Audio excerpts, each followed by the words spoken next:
پھر واجب ہے شرعی طور پر کہ عمل کیا جائے عقد پر اس وجہ کے ساتھ. اس وجہ کے ساتھ یعنی کیا؟ یعنی ہم اس کی معنی عرفی اور معنی لغوی کو دیکھیں. لیکن نقول، لیکن ہم کہتے ہیں بعد الاغماض، گویا کہ ہم آنکھوں کو بند کر لیتے ہیں اس بات سے ان مجرد کون الاجازت، بتحقیق صرف اجازت کا ہونا. اس کا مطلب بمعنی جعل العقد سابق جائزا نافذا، کہ بھائی جو عقد ہو چکا تھا وہ جائز اور نافذ ہوگا. لا یوجب کون مقتضی العقد و مؤداہ العرفی. لا یوجب خبر کس کی؟ ان مجرد کون الاجازت لا یوجب، صرف اجازت کا ہونا سبب نہیں بنتا کون مقتضی العقد، کہ ہو جائے عقد کی تقاضا، ہو جائے عقد کا جو ہے کہ مؤدائے عرفی ترتب الاثر من حین العقد. ہم کہتے ہیں عقد کے وقت سے اس پر اثر مترتب نہیں ہوگا. بھائی اس کی کوئی مثال دے سکتے ہیں؟ جی ہاں، کما ان کون مفہوم القبول، بھائی قبول کے مفہوم کا ہونا کیا ہے؟ رضن بمفہوم الایجاب، قبول کا مفہوم یہ ہے کہ آپ اس ایجاب کے مفہوم پر راضی ہیں. وامضائہ لہو، اور قبول کرنے والا تائید کرتا ہے لہو اس ایجاب کی. لیکن لا یوجب ذالک، یہ قبول مفہوم کے رضایت پر سبب نہیں بنتا ذالک کہ ترتب اثر بھی ہو. حتی یکون مقتضی الوفاء بالعقد، یہاں تک کہ عقد کے تقاضا والے وفا کا مطلب ہو ترتیب الاثار من حین الایجاب. بھائی جیسے ہی ایجاب ہوا تو اس وقت سے آپ اس عقد کو نہیں کہہ سکتے ہیں کہ یہ نقل ملک وغیرہ کرے گا. فتعمل، اس میں آپ غور کریں. اب فتعمل کا مطلب کیا ہے؟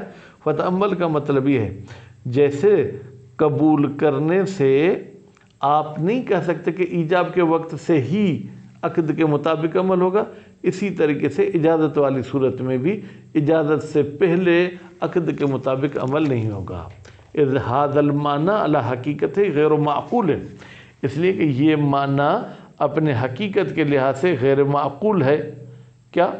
کہ جو چیز مؤثر نہیں آپ اس کو مؤثر بنائیں.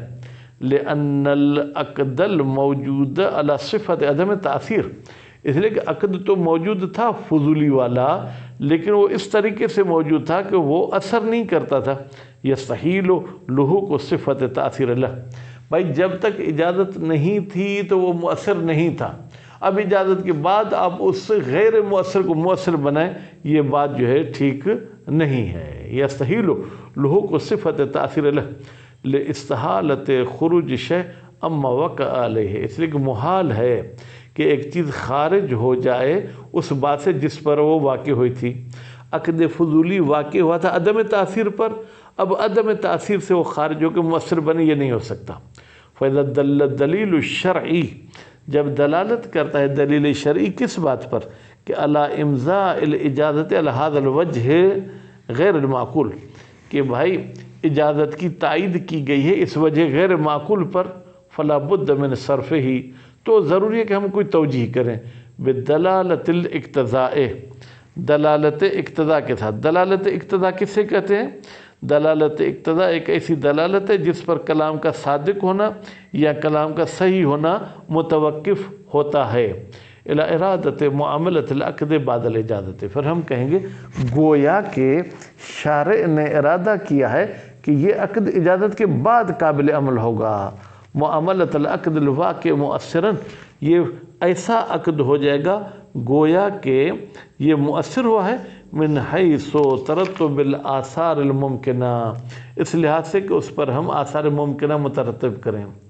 فَإِذَا أَجَازَ الْمَالِكُ، پھر جب مالک صاحب نے اجازت دی، حکم نہ، تو پھر ہم حکم لگائیں گے بے انتقال لے نما المبی، کہ منتقل ہو جائے گا مبی کے فائدے جو اس سے حاصل ہوئے ہیں عقد کے بعد مشتری کی طرف. وَإِنْ كَانَ أَصْلُ الْمِلْكِ قَبْلَ الْإِجَازَةِ لِلْمَالِكِ، اگرچہ اصل ملکیت اجازت سے پہلے مالک کی تھی. وَوَقَعَ النِّمَاءُ فِي مِلْكِ الْمَالِكِ، اور یہ جو نماعات ہوئے تھے یہ بھی مالک کی ملکیت میں واقع ہوئے تھے، لیکن برحال ایسی کوئی ہم دلالت اقتضا کی وجہ سے توجیہ کریں گے۔ والحاصل بھائی خلاصہ یہ ہے اس تیسرے اعتراض کا، انہو یعامل بعد الاجازت معاملۃ العقد الواقع مؤثرا من حینہ، انہو بھائی اس عقد فضولی کے ساتھ معاملہ کیا جائے گا اجازت کے بعد، کہ بھائی یہ ایسا معاملہ، یہ ایسا عقد ہے یا ایسے عقد والا معاملہ کیا جائے گا جو مؤثر ہوتا ہے عقد کے وقت سے ہی، بنسبت الی ما امکن من الآثار۔ البتہ ٹوٹل آثار تو ممکن ہے حاصل نہ ہو، لیکن وہ آثار کے جو ممکن ہیں وہ کون سے ممکن ہیں؟ مثلا ہم کہتے ہیں بھائی نما اس کا ہو جائے، وہذا نقل حقیقی، اور یہ جو ہے اجازت کے بعد نقل حقیقی ہو جائے گا، فی حکم الکشف من بعض الجہات۔ اب دیکھیں ہم نے توجیہ کی تو پھر کشف کی اس جہت میں جا کے ہم کہیں گے کہ عقد کے وقت سے ہی یہ معاملہ ٹھیک تھا۔ وَسَيَأْتِي الثَّمَرَةُ بَيْنَهُ وَبَيْنَ الْكَشْفِ الْحَقِيقِ، اور ان قریب آئے گا کشف حکمی اور کشف حقیقی کا ثمرہ۔ وَلَمْ أَعْرِفْ مَنْ قَالَ بِهَذَا الْوَجْهِ مِنَ الْكَشْفِ، اور میں کسی ایسے مولوی صاحب کو نہیں پہچانتا ہوں جو اس قسم کی کشف کی جو ہے کیا ہے وہ بات کرے، الا الاستاذ شریف العلماء، مگر استاد شریف العلماء صاحب۔ فیما اثرت علیہ، البتہ مصنف صاحب کہتے ہیں کہ بھائی جو میری معلومات ہیں اس کے مطابق یہ استاد ہی ہیں جو اس بات کے قائل ہیں، فی بعض تحقیقات ہی، وإلا فظاہر الکلام کلام القائلین بالکشف، اگر ہم استاد کی بات کو اور اس توجیہ اقتضا والے کو مد نظر نہ رکھیں تو وہ علماء جو کشف کے قائل ہیں ان کے کلام سے کیا ظاہر ہوتا ہے؟ ان الانتقال فی زمان العقد، کہ بھائی عقد کے زمانے سے ہی یہ نماعات بھی منتقل ہو جائیں گی۔ ولذا عنون العلامہ، اسی بات کو مد نظر رکھتے ہوئے کہ عام علماء کہتے ہیں کہ بھائی جیسے ہی عقد ہوا نماعات مشترک کی طرف جائیں گے۔ علامہ ہلی نے قواعد فی القواعد، اپنی کتاب قواعد میں ایک عنوان دیا ہے مسئلہ کشف کو، ونقل، اور مسئلۃ الکشف ونقل بقولہ، وفی زمان الانتقال اشکال، یہ جو ہم کہہ رہے ہیں کہ فضولتاً جو چیز کا معاملہ ہوا وہ منتقل ہو جائے گی، اس کے زمانے میں ہمیں اشکال ہے۔ فجعل النزاع فی هذه المسألة نزاعا فی زمان الانتقال، تو اس میں آ کے انہوں نے انتقال والے مسئلے میں جو ہے کیا ہے وہ نزاع کو قرار دیا ہے۔ اب کل انشاءاللہ خلاصہ بتائیں گے کہ بھائی اگر اجازت کو کاشفہ مانے تو اس کے کتنے مطالب ہو سکتے ہیں۔ صلی اللہ علی محمد و آل محمد۔